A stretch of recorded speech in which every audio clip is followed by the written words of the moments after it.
सबसे पहले आप सभी लोगों का बहुत बहुत धन्यवाद।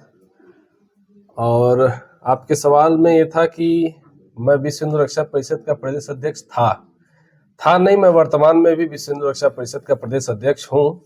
और सुहेलदेव भारतीय समाज पार्टी एक राजनीतिक संगठन, एक पार्टी है, उसमें मैं बतौर सदस्य जुड़ा हूँ। तो वर्तमान में तो मैं दोनों ही पार्टियों में हूँ। विश्व हिंदू रक्षा परिषद में माननीय राष्ट्रीय अध्यक्ष जी ने जो हमें जिम्मेदारी दी थी प्रदेश अध्यक्ष के रूप में, मैं अभी भी उस जिम्मेदारी पर हूँ। जैसा कि सारे लोग कई सारे प्रयास लगा रहे हैं कि 2027 की दृष्टिगत आपके ये कदम है, इस पर क्या कहेंगे? देखिए, किसने किस प्रकार से क्या चीज को देखते हुए इस पहल को 2027 से जोड़ा, इसके बारे में तो मैं कोई सफाई न ही दूं तो ही ठीक है, क्योंकि मेरे दिल दिमाग में तो अभी ऐसा कुछ नहीं है कि हम 2027 में कोई तैयारी करें। मेरी तो बस प्रयास ये है कि हमारे साथ के जो लोग हैं, जो पंचायती चुनाव में जिला पंचायत सदस्य का चुनाव लड़ रहे हैं अलग अलग वार्ड से, चाहे वो प्रिया गुप्ता जी हो वार्ड संख्या 46 से, चाहे पंकज हो वार्ड संख्या 45 से, चाहे राधेश्याम गुप्ता जी हो वार्ड संख्या 41 से, चाहे अनीता यादव जी हो वार्ड संख्या 57 से। मेरा तो बस ये प्रयास है कि अपने जो लोग जुड़े हुए हैं, जो हमारे परिवार से जिनका संबंध है, जो लोग पिछले कई सालों से हमारे साथ जुड़ करके समाज में सेवा करने का काम कर रहे हैं, हमारा तो बस ये प्रयास है कि उन सभी लोगों को, जिस तरीके से हमारे पिताजी जिला पंचायत सदस्य हैं, उसी तरीके से जनता के आशीर्वाद से और जनता को अपील करते हुए हम तो बस उनको भी जिला पंचायत सदस्य बनाने के पीछे लगे हुए हैं। ऐसा आपने क्या देखा सुहेलदेव भारतीय समाज पार्टी जो है उसका सदस्य बने? देखिए, ये चीजें, चूंकि आप खुद एक पत्रकार हैं और आज के समय में पत्रकारिता को महत्व दिया जाता है, तो आप न्यूज चैनल पे भी देख सकते हैं और सोशल मीडिया पर भी देख सकते हैं कि किस तरीके से मानव शिक्षा सेवा संस्था 2008 से लेकर के और ये 2026 चल रहा है, अभी तक निरंतर लोगों के बीच में लगी रहती है और लोगों के सुख दुख में जाकर के उनकी सेवा करने का काम करती है।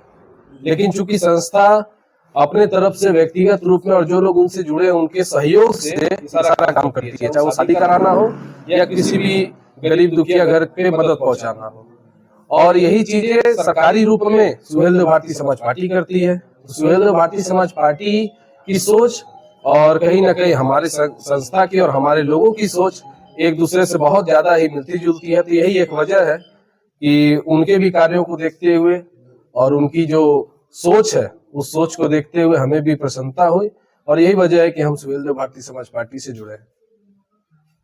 तो सुहेलदेव समाजवादी पार्टी गोरखपुर में भी उतनी सक्रिय नहीं थी। आपके पार्टी में आ जाने से क्या गोरखपुर में फिर कार्यकर्ताओं को जो चुनाव लड़ेंगे प्रत्याशी उनके लिए मदद करेगी? देखिए, शिखर गुप्ता कोई बहुत बड़े नेता थोड़ी है कि किसी पार्टी को हम बना देंगे और बिगाड़ देंगे। नहीं, बनाने बिगाड़ने की बात नहीं। आप पार्टी के सदस्य हैं तो आपकी जिम्मेदारी तो बनती है। मेरी जिम्मेदारी ये बनती है कि मैं जिस भी पार्टी में जुड़ा हूँ, जिस भी संगठन में जुड़ा हूँ, उस संगठन को अपने तरफ से अपना 100% देने का काम करूं और उस संगठन को बड़ा करने का काम करूं। लेकिन आपने जो सवाल किया कि गोरखपुर में मैं इसको किस तरीके से विस्तार करूंगा, तो देखिए, जिस तरीके से हमारे माननीय राष्ट्रीय अध्यक्ष, जो सुहेलदेव भारतीय समाज पार्टी के राष्ट्रीय अध्यक्ष और उत्तर प्रदेश सरकार के कैबिनेट मंत्री भी हैं, माननीय ओम प्रकाश राजभर जी, और बड़े भाई डॉक्टर अरविंद राजभर जी, जो कि पार्टी के राष्ट्रीय प्रमुख महासचिव हैं, तो उन लोगों का जैसे आगे निर्देश मिलते रहेगा, जैसा उन लोगों का आदेश मिलता रहेगा, पार्टी के लिए हम लोग सिर्फ गोरखपुर नहीं बल्कि मुझे लगता है पूरे प्रदेश और पूरे देश में हम लोग काम करने का प्रयास करेंगे। गणतंत्र दिवस पर क्या कहना चाहेंगे सर? गणतंत्र दिवस की सबसे पहले आप सभी लोगों को बहुत बहुत शुभकामनाएं, सभी पत्रकार साथियों को, और आपके चैनल के माध्यम से मैं पूरे प्रदेश और पूरे देशवासियों को इस गणतंत्र दिवस की हार्दिक बधाई और शुभकामनाएं देता हूं, और एक निवेदन करता हूं कि भाईचारे का संबंध आप लोग आगे बनाते रहिए। और मैंने पहले भी इससे कहा कि किसी भी त्योहार में और किसी भी ऐसे फंक्शन में एक दूसरे का साथ देते हुए, एक दूसरे के सुख दुख में हम तो खड़े रहने का प्रयास करते ही हैं, जनता भी एक दूसरे का साथ देने का काम करे। बहुत बहुत धन्यवाद। आप पंचायती राज के तहत जिला पंचायत सदस्य का चुनाव वार्ड नंबर 45 से लड़ रहे हैं। गणतंत्र दिवस के उपलक्ष्य में क्या जानकारी करना चाहेंगे?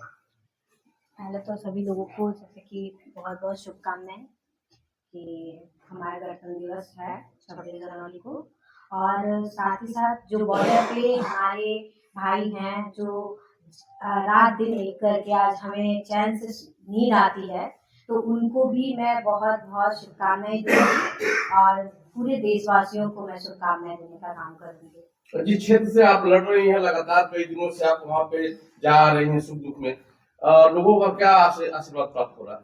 कई दिनों से नहीं, ये मैं कई सालों से उस क्षेत्र में हूँ और वो जो प्यार जो स्नेह है, मैं चुनाव लड़ूं या नहीं लड़ूं, वो हमेशा मिलता रहा है। और बाकी रिजल्ट के बाद आप लोग को भी पता चलेगा कि वो कितना मुझसे प्यार करते हैं। धन्यवाद।